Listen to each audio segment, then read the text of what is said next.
ఓం శ్రీ సద్గురు చరణారవిందాభ్యాం నమః.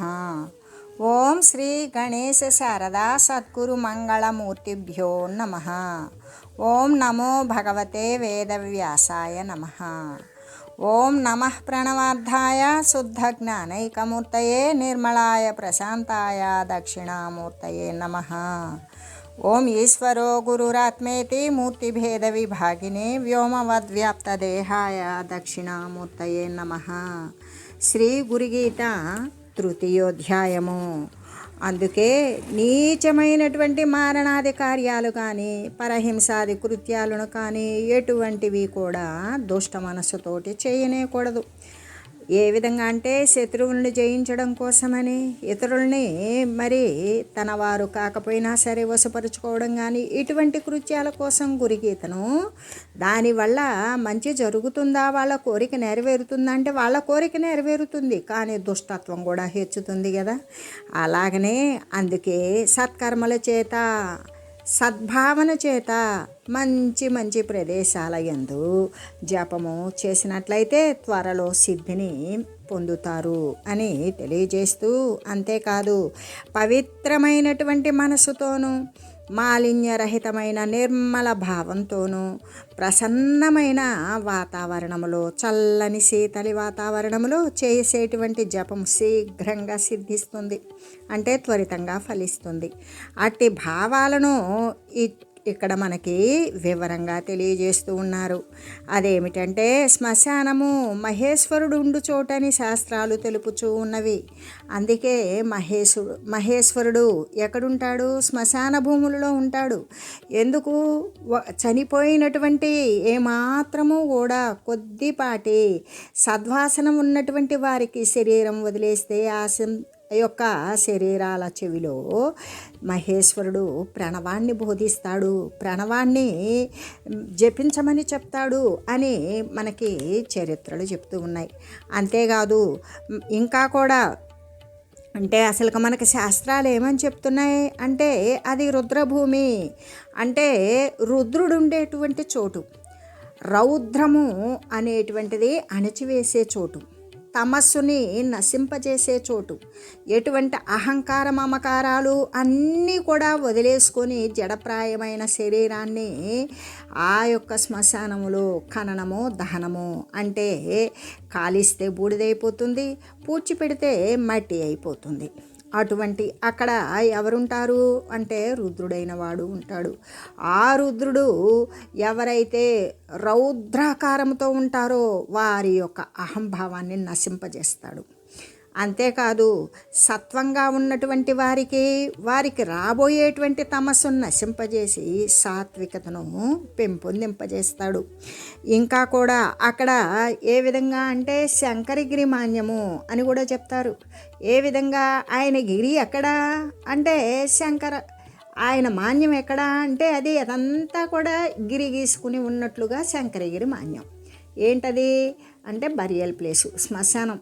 ప్రతి మనిషి హెచ్చు తగ్గులు అనేటువంటివి సర్వం వదిలివేసి సమానత్వ స్థితిలో పుట్టేటప్పుడు ఏ విధంగా మాంసము, అస్థి, ఎముకలు, మరి రక్తము వీటితో ఏ విధంగా పంచభూత సమ్మిశ్రితంతో పుడతాడో అదే పంచభూతాలలో చివరికి అహంభావ మమకారాలు వదిలివేసిన తర్వాత అవి వదిలివేయకపోయినా సరే అది దుష్టవాసనలో కలిసి మూటగట్టుకొని జీవి తీసుకొని వెళ్ళిపోతుంది. కానీ ఆ శరీరం అనేది దేహపతనం జరిగిన తర్వాత ఏ విధంగా పంచభూతాలతో కలయికతో వచ్చిందో అలాగే పంచభూతాలలో అది సంలీనమైపోతుంది. అది ఈ విధంగా అందుకే అటువంటి ఎల్లవేళలా కూడా వచ్చిపోయేటువంటి స్థానము శరీరాలు అనేకం వస్తూ ఉంటాయి కాబట్టి ఆ శ్మశానంలో మరి శవాలను చూసి తన యొక్క శరీరం రాబో కాలంలో ఈ శరీరం కూడా ఇంతే పతనం చెందుతుంది అనేటువంటి మరణభీతి పోయినప్పుడు వానికి తీవ్రమైనటువంటి విరక్తి జనిస్తుంది. ఆ జనించిన విరక్తి చేత వాడు జపము చేసినప్పుడు త్వరితంగా సిద్ధిస్తుంది. ఎక్కడ కూర్చొని ఏ ప్రదేశం నందు ఉండి ఏ వృక్షమూలంలో కూర్చొని ఎటువంటి ఏ వర్ణముతో ఉన్నటువంటిది ఉన్నా వీటన్నింటికీ కూడా మూలం ఏంటి అంటే భక్తి. అఖండమైన భక్తి నమ్మకం ఉన్నప్పుడు మాత్రమే ఈ ప్రదేశాలు, ఈ వృక్షాలు, ఈ రంగు బట్టలు, ఇటువంటి ఆసనాలు ఇవన్నీ కూడా బలం చేకూరుస్తాయి. కానీ భక్తి లేకుండా ఈ ప్రదేశాలే వాడిని విరక్తి తత్వానికి తెస్తాయి. ఈ రంగుతోనే వాడికి జనవశ్యం జరుగుతుంది, ఈ ఆసనం మీదే వాడికి జ్ఞానలబ్ధి అవుతుంది. ఇదంతా కూడా కాదు. వాడికి మూలంగా ఏమి ఉండాలి అంటే భక్తితో కూడి చేసినటువంటి జపం మాత్రమే సిద్ధిస్తుంది అని చెబుతూ, అంతేకాదు ప్రాణి సహజమైనటువంటి మరణ భీతి కూడా దానంతటికి అదే తొలగిపోతూ ఉంటుంది శ్మశానం నందు జపము చేసేటువంటి వానికి. జగత్తంతా కూడా అంటే ఏది వస్తుందో అది నశించిపోతుంది అని తెలిసిపోతుంది. అంటే ఏ విధంగా వచ్చింది ఎక్కడి నుండి తెలియదు, పోతుంది ఎక్కడికో తెలియదు. అయితే వచ్చేది శరీరము, పోయేది శరీరము అనుకుంటే తల్లి గర్భం నుండి వచ్చి శ్మశానంలో అంతమవుతుంది అనుకోవచ్చు. అలా కాదు. మూలమేంటి? తను ఎక్కడ నుండి జాలువారింది అంటే ఆ జీవి యొక్క కర్మ వాసన ఫలితం ఎక్కడ నుండి వచ్చింది. ఆ వచ్చేదానికి మూలమేంటి అంటే ఆ కర్మలకు, దుష్టకర్మలకు, దుష్క్రియలకు మూలమేంటి? సత్కర్మలకు మూలం నిష్కామకర్మలు. నిష్కామకర్మలకి అక్కడ ఇంక అసలుకి కర్మే లేదు, నిష్కర్మ. ఇక్కడ నిష్కామ కర్మ వేరు, నిష్కర్మ. అసలు కర్మే లేదు. కర్మే లేనప్పుడు వాసన లేదు. కానీ ఎప్పుడైతే కర్మ చేయడం ప్రారంభించాడో ఆ ప్రారంభించినటువంటి కర్మ నుండి కూడా మంచి జరగాలని, మంచి అవ్వాలని, వృద్ధి చెందాలని వస్తూ ఆ ఆశ కాస్త దురాశగా ఉన్నప్పుడు వాడేమైపోయినా పర్వాలేదు, ఆ వస్తువు నాది కావాలి అనేటువంటి దానిలో రజోగుణము కీర్తి కోసం, తన యొక్క ప్రాతినిధ్యం వహించడం కోసం, తన యొక్క విషయం అభివృద్ధివంతంగా ప్రకటించుకోవడం కోసం అవతల వారిని హింసించైనా, పరహింస చేసైనా కూడా దానిని తమస్సుతో కూడుకొని చేయటం. ఈ విధంగా వచ్చినప్పుడు శరీరాల యొక్క రాకపోకలు, ఆ శరీరానికి ఎంత అధ్యాయం ఉన్నదో అంతా వచ్చి ఇది పతనమయ్యాక ఆ జీవి దానిని ఆసరా చేసుకుని ఉన్నటువంటి తెలివి ఏం చేస్తుంది? చేసినటువంటి కర్మలన్నీ కూడా మూట కట్టుకొని వెళ్ళిపోతుంది. వెళ్ళి మళ్ళీ కూడా తదనుగుణమైనటువంటి ఆ కర్మవాసనలకు తగినటువంటి శరీరం ఏదైతే ఉంటుందో దానిని తీసుకొని వస్తుంది, దానిని ధరించుకొని వస్తుంది అని చెబుతూ, అందుకే ఈ జగత్తంతా కూడా ఎటువంటిది అంటే నాశప్రాయమైనదే. ఇది వచ్చిందెందుకు అంటే పోవడానికి, పోయిందెందుకు అంటే మళ్ళీ రావడానికి. మళ్ళీ ఈ శరీరంతో ఈ ప్రదేశానికే వస్తామా? కాదు. ప్రదేశము అనేది ఒకటే. అదే ప్రదేశము అంటే మనం పెట్టుకున్న ఊర్లు, మనం గుర్తించుకున్నటువంటి ప్రదేశాలు కాదు, పంచభూతాలే ప్రదేశాలు. ఈ పంచభూతాలలోకి మళ్ళీ శరీరాన్ని తీసుకొని వస్తాం. ఎటువంటి శరీరం? మనం ఎటువంటి దురాశాపరులమై ఉన్నామా? సత్కర్మలు విశేషంగా ఆచరించామా? నిష్కామ కర్మనే చేస్తూ ఆ నిజతత్వం నందే అనుసరించి ఉన్నామా? దాని సంబంధమైనటువంటి ఏ కర్మను అనుసరించామో తత్సంబంధమైనటువంటి శరీరాన్ని ఉపాధిని పట్టుకొని వస్తాడు. ఆ ఉపాధిని ధారణ చేసుకొని వస్తాడు. దానితోటి ఆ ఉపాధికి విధించబడినటువంటి ఆయు ప్రమాణం ప్రకారం ఆ జీవితాన్ని సుఖ దుఃఖాలతో మిశ్రమంతో గడిపి తర్వాత ఆ విధంగా మళ్ళీ వెళ్ళిపోతుంది. ఈ విధంగా అంటే శరీరం పోయినప్పుడు ఏ విధంగా అంటే వాడు సంపాదించినటువంటి ధనము అన్నీ కూడా అక్కడే ఉంటాయి. ధనంచ భూమౌ పశువశ్చ గోష్ఠే కాంతా గృహద్వారే బంధుజనే శ్మశాన వాటే కర్మేణ గోగచ్చతి జీవా ఏకః. అంటే ఏ విధంగా ధనంచ భూమౌ పశువశ్చ గోష్ఠే, ఒకవేళ శరీర పతనమైంది, ఆ శరీరం ఉండగా మనం ఈ త్రిగుణాలతో కూడుకొని మనం మంచి చేశామా, చెడు చేశామా, లేకపోతే ధనం సంపాదించామా, ఇతరులకి దాన ధర్మాలు చేశామా, యాత్రలు చేశామా, యజ్ఞాలు చేశామా, క్రతువులు చేశామా, లేదా ఇతరులను హింసించామా, ఇతరుల సొమ్ము లాగేసుకున్నామా, దురాశ పీడితులమై ఉన్నామా, చాలామందిని పీడించామా, ఇటువంటివన్నీ కూడా మనం సంపాదించినది ఏంటి అంటే ధనంచ భూమౌ పశువస్య గోష్ఠే. మనం బ్రతికుండగా ఏ ధనమైతే సమకూర్చుకుని ఉన్నామో అదంతా ఎక్కడుంటుంది? మనం ఎక్కడ దాచిపెట్టామో అక్కడే ఉంటుంది. అంతేకాని మన శరీరం పోగానే మన శరీరం వెనకాలబడేది రాదు. ఎందుకు అంటే అసలు శరీరం అనుకుంటున్నాం, మనము అసలు మనం శరీరం కాదు కాబట్టి శరీరం ఏమవుతుంది అంటే అదే కాలిస్తే బూడిదో మరి పూడ్చతో మట్టో అయిపోతుంది. పంచభూతాలతో ఏర్పడినటువంటిది పంచభూతాలలోనే లీనమైపోతూ ఉన్నది. అందుకే సంపాదించినటువంటి ధనము ధనంగానే ఉంటుంది. మరి మనం ఏ పశువుల్ని పెట్టుకొని ఈ గోష్ఠాలలో ఇవన్నీ తయారు చేసుకున్నామో, పొలాలు పుట్రలు పరిసరాలు ఇళ్ళు వాకిళ్ళు అన్నీ సంపాదించుకున్నామో, ధనధాన్యాదులన్నీ ఎక్కడవక్కడే ఉంటాయి. పశువులు చూద్దామా, గోష్ఠములు ఉంటాయి. అదే మనం కట్టినటువంటి దానికి ఏదైతే ఉంటుందో ఆ పాకలోనే, పశువుల పాకలోనే ఉంటాయి. అదే భర్త చనిపోతే భార్య వాకిలి దాకా వస్తుంది. అదే భార్య చనిపోతే భర్త శ్మశానం దాకా వెళ్తాడు. ఇంతకంటే మించి భార్య చచ్చిపోతే భార్య వెనకాల భర్త చచ్చిపోడు, భర్త చచ్చిపోతే భర్త వెనకాల భార్య చచ్చిపోదు. అందుకే ఇక్కడ లోపల ఉన్నటువంటి ఏ జీవ చైతన్యం అయితే ఉంటుందో అది తొలగిపోతే శరీర పతనం అయిపోతే శరీరాన్ని శవము అంటాం. అందుకే ధనంచ భూమో పశువస్య గోష్ఠే, ధనం ధనంగానే ఉంటుంది, పశువులు కష్టంలోనే ఉంటాయి. మరి కాంతా గృహద్వారే, భార్య అయితే ఏం చేస్తుంది, వాకిలి వరకు వస్తుంది శోకిస్తూ. బొందు జనాదులు ఏం చేస్తారు, ఆ శవాన్ని తీసుకొని శ్మశానానికి వెళ్తారు. మరి అయితే కర్మేణ గోగచ్చతి, అప్పుడు జీవుడు ఏకవస్తువు అవుతాడు. జీవ ఏకః కర్మేణ గోగచ్చతి, జీవుడు ఒక్కడే అయిపోతాడు. ఎందుకు, వాడు తీసుకొచ్చుకున్న శరీరం పోయింది, దాన్ని కాలుస్తున్నారో పూడుస్తున్నారు. నా వాళ్ళు అనుకున్న భార్య తన వెంట రావడం లేదు, తన పిల్లలు రావడం లేదు, తను సంపాదించుకున్న ఆస్తి రావడం లేదు, తను సాధించుకున్నటువంటి పొలాలు పుట్రలు ఇళ్ళు వాకిళ్ళు అనేక రకాలైన కట్టడాలు భవనాలు పేరు ప్రతిష్ట ఇవేవి తనను వెంటనంటే రావడం లేదు. అంటే శరీరం యొక్క తోడు కూడా లేకుండా జీవుడేమవుతాడు, ఒక్కడే మిగిలిపోతాడు. మిగిలిపోయి కర్మేణ గోగచ్చతి, కర్మ అంటే వాడు ఆ శరీరంతో ఉన్నప్పుడు క్రియాకలాపాలు చేసేటప్పుడు తన శరీర పోషణార్థం తను ఏ గుణాలను ఉపయోగించుకొని ఎటువంటి క్రియలు చేశాడో, మంచి చేశాడా చెడు చేశాడా, ఆ చేసినటువంటి ఫలితాన్ని వేసుకొని వాడు కర్మేణ గోగచ్చతి, కర్మ అనేటువంటిదంతా మూటగట్టి ఆ జీవుడు భుజం మీదకి వచ్చేస్తుంది. ఆ జీవుడు మళ్ళీ వెళ్ళిపోతాడు. ఎలా వెళ్తాడు అంటే ఎటువంటిది, సుకృతం దుష్కృతం గచ్చతి మనుగచ్చతి, వాడు మంచి చేస్తే మంచి ఫలితాన్ని మూటగట్టుకొని వెళ్తాడు, తత్సంబంధమైన శరీరాన్ని తీసుకొని వస్తాడు. అదే చెడు చేస్తే చెడు ఫలితాన్ని తీసుకొని వెళ్తాడు, దానికి ఉపయుక్తమైనటువంటి ఉపాధిని పొందుతాడు.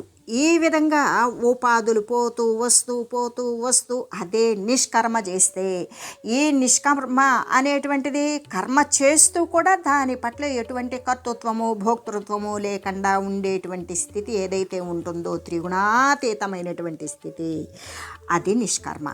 ఆ నిష్కర్మ చేసినప్పుడు వాడు కర్మ చేయడా, వాడు తినడా, వాడు శ్వాసించడా, శ్వాసిస్తాడు, తింటాడు, తిరుగుతాడు, చూస్తాడు, పడుకుంటాడు, నిద్రపోతాడు, సర్వేక సమస్త క్రియలు కూడా వానికి ముందరకు వచ్చినవి వాడి చేత చేయబడేవి అన్నీ చేస్తూనే ఉంటాడు. కానీ వాడు శారీరకంగా చేస్తాడే కానీ వాడు ఏ సత్యవస్తువు అయితే ఉన్నదో దాని యందు అంటి ఉంటాడు. ఈ వచ్చిపోయేటువంటి అవిద్యామానమైనటువంటి ఈ దేహాదుల పట్ల అతనికి ఎటువంటి ఆలోచన ఉండదు. అటువంటి వాడైతేనే మళ్ళీ శరీరం పతనం అయితే మళ్ళీ రాడు. లేకపోతే కర్మ ఏ మాత్రం కొద్దిపాటి మిగిలినా కూడా దానికి సంబంధించినటువంటి శరీరాలు తీసుకొని రావాల్సిందే అని చెబుతూ, అందుకే ఎల్లవేళలా కూడా ఈ యొక్క శంకరిగిరి మాన్యము అంటే ఆ శ్మశానాల యందు చేసేటువంటి ఏ జపము అయితే ఉంటుందో అది ఏమని మనకి భావన చూపిస్తుంది అంటే జగత్తంతా కూడా నశించిపోయేటువంటిది. ఎంత వింతలుగా అద్భుతాలుగా వినోదాలుగా మరి మనం కని విని ఎరుగునటువంటి ఆశ్చర్యానికి లోబరిచేటువంటిది అయినప్పటికీ కూడా అది నాశవంతమైనది. అదే సామాన్య మానవులకైతే ఏదైనా ప్రమాదం వచ్చినప్పుడు ఇబ్బంది జరిగినప్పుడు మాత్రమే ఈ జగత్తంతా ఏముంది ఈరోజు ఇంట్లో రేపు మా ఇంట్లో అని చెప్తాం. అంటే ఎప్పటికైనా ఈ శరీరాలు పోవలసిందే అనుకుంటాం ఒక విపత్కరమైనటువంటి పరిస్థితి ఎదురైనప్పుడు. కానీ అదే జ్ఞానవంతునికైతే ఎల్లవేళలా శ్రీ గురుగీతను జపము చేసేటువంటి వానికి, శ్రీ గురు సాన్నిధ్యంలో ఉండి జ్ఞాన విషయాలను లబ్ధి పొందేటువంటి వానికైతే ఎల్లప్పుడూ కూడా ఈ జగత్తంతా నశించిపోయేదే అనే భావం ఒకసారి కలిగేదాగదు. ఆ కలిగింది స్థిరపడిపోతుంది.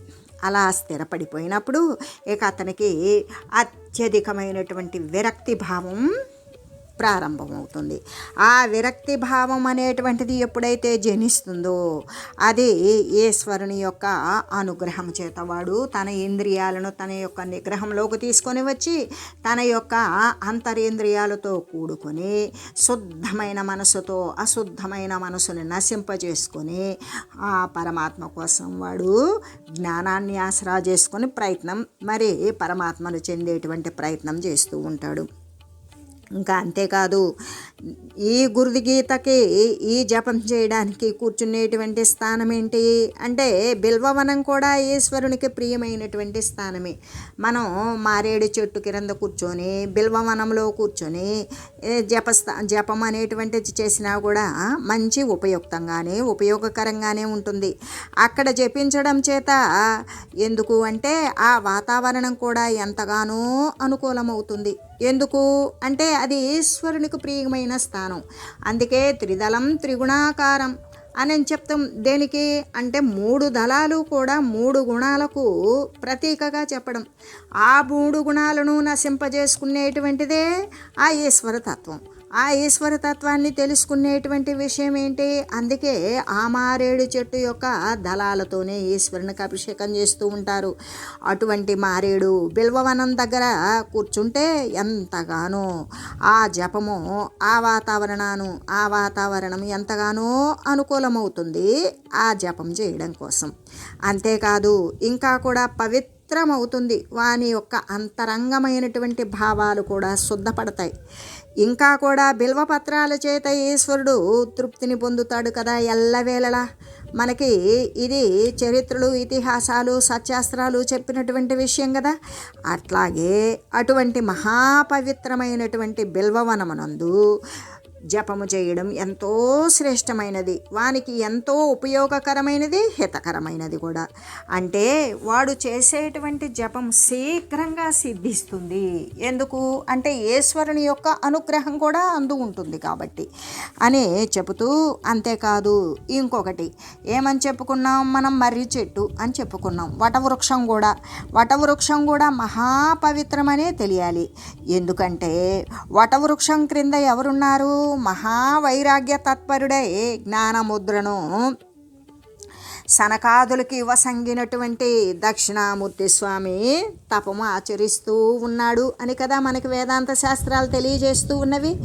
అందుచేత దక్షిణామూర్తి యొక్క అనుగ్రహం కలిగి జ్ఞానము అనేటువంటిది ఆ ధ్యానం ద్వారా వాని యొక్క జ్ఞానము సుస్థిరమవుతుంది అని ఈ వటవృక్ష మూలంలో కూడా ఈ జపము అనేటువంటిది చాలా జపం చేయడానికి అది ఎంతో ప్రశస్తమైనటువంటి ప్రదేశం అని చెబుతూ ఇంకా కూడా ఏమని చెప్తూ ఉన్నారు? ఇంకా ఎటువంటి వృక్షాలను గురించి? కానుగ చెట్లు. అంటే ఆ విషయం మనందరికీ కానుగ చెట్లు గురించి తెలుసు. అది కానుగ చెట్లలో ఉన్నటువంటిది ఏంటి అంటే ఆ యొక్క చెట్లు ఆ వృక్షము చుట్టూ ఉన్నటువంటి పరిసరాల యొక్క తాపాన్ని నశింపజేసి చల్లదనాన్ని కలిగిస్తూ ఉంటుంది. మామూలుగా అయితే జపం చేసినప్పుడు మరి ఎక్కువగా తపము చేసినప్పుడు ఈ ఇంద్రియాదులు తప్పించినప్పుడు, తపము అంటే తాపము వేడియే కదా, అటువంటి అంటే ఆ తాపము శరీరం అంతా ఉష్ణత్వంతో నిండిపోయినప్పుడు కానుగ చెట్లు దగ్గర గనక తపస్సు చేస్తే ఆ ఇంద్రియాలను ఏమాత్రము వేడెక్కనివ్వకుండా శీతలత్వంతో తాపాన్ని పొందకుండా అది శీతలత్వాన్ని ఇస్తూ ఉంటుంది కానుగ చెట్టు. అందుకే కానుగ చెట్లు ధ్యానానికి జపానికి మిక్కిలి శ్రేష్టమైనవి అని చెబుతూ, అంతేకాదు ఇంకా మనస్సు కూడా ప్రసన్నంగా అంటే ఏకాగ్రంగా ఉండడానికి అటు ఇటు ఆవేశపూరితమైనటువంటి అగ్నితత్వ అంశాలతో కూడుకొని ఏ విధంగా అంటే అగ్ని యొక్క తత్వాలేంటి అంటే చలనం, గమనం, తీవ్రం, లజ్జ, సంగమం. ఇటువంటి వాటికి లోబడకుండా ఉండేటువంటి తత్వాన్ని, చల్లదనాన్ని ఎల్లవేళలా కూడా అందిస్తుంది. వేగిరపాటు ఉండదు. నెమ్మదితనంతో, ఎటువంటి ఆశ అపోహలు లేక, ఎటువంటి వర్ణనలు ఊహలు లేక, ప్రశాంతమైన ప్రసన్నీకరణమైన శీతలమైన మనసు కలిగి తాపాన్ని కూడా సహిస్తూ ఉండగలిగినటువంటి వాతావరణాన్ని కల్పించేటువంటిది శ్రీకానుగ చెట్టు. కాబట్టి అక్కడ మనసు ప్రశాంతంగా ఉంటుంది. అందుకే శ్రీమన్నారాయణుని స్వరూపము అని చెప్తారు. ఎందుకు? తమాల స్వభావము అని, తమాల శ్యామలము అని కూడా చెప్తారు కదా. తమాల వృక్షము అంటే కానుగ చెట్టు, అంటే శ్యామలము అంటే నల్లని దానితో ఉన్నట్లుగా, నీలవర్ణముతో ఉన్నట్లుగా కూడా, అంటే తమాల వనములాగానే, కానుగ వనములాగానే శ్యామలమైనది అని వర్ణిస్తూ ఉన్నారు. అందుకే ఇది విష్ణుదేవునికి నిలయము అని కూడా తెలియాలి. అంటే ఏ విధంగా శ్మశానమునందు చేస్తే ఈశ్వరునికి నిలయం, అది కానుగ చెట్ల యందు విష్ణుదేవునికి నిలయం. ఈ విధంగా ప్రసన్నత్వంతో తమస్సును అణిచివేసుకొని వైరాగ్యతత్వంతో జ్ఞానాన్ని లబ్ధి పొందేటువంటి విషయాలు ఇటువంటి ప్రదేశాలలో చేసేటువంటి జపానికి ఉపయుక్తమైనటువంటి చెట్లు, ఉపయుక్తమైనటువంటి ప్రదేశాలు అని తెలియజేస్తూ, అటువంటి పవిత్ర భావము మనసులో కలుగుతుంది అని అభిప్రాయపడుతూ తమాలవనం కూడా జపయోగ్య స్థానమే అయ్యున్నది. తమాలవనము అంటే కానుగ చెట్ల వనము అని చెబుతూ, ఇంకా కూడా మామిడి చెట్లు, అంటే మామిడి చెట్ల యొక్క సమీపమును కూడా ఈ గురుగీత యొక్క జపము మహాపవిత్రమైనది. ఎలాగంటే చూతవృక్షం యొక్క గుణమేంటి? చూతవృక్షము అన్నా మామిడి చెట్టు అన్నా ఒకటే. దాని యొక్క గుణమేంటి అంటే మామిడి పండు అన్నప్పుడు మనకి మిగతా అన్ని పండ్లల్లో కూడా మామిడి పండు రాజు లాంటిది. అంటే అంత అతి మధురకరం, రుచికరం. అటువంటిది అంటే అంత మాధుర్యం ఉంటుంది. కాబట్టి ఈ ప్రకారంగా జ్ఞాన మాధుర్యాన్ని కలగజేస్తుంది అనే అభిప్రాయంతో ఈ యొక్క చూతవృక్షం యొక్క మూలం కూడా జపస్థానానికి ప్రముఖమైన స్థానము అని తెలియజేస్తూ, ఓం మంగళం శ్రీ గురుదేవాయ మహనీయ గుణాత్మనే సర్వలోక శరణ్యాయ సాధురూపాయ మంగళం. ఓం లోకా సమస్త సుఖినో భవంతు. ఓం శ్రీ సద్గురు పరబ్రహ్మార్పణమస్తు. ఓం తత్సత్.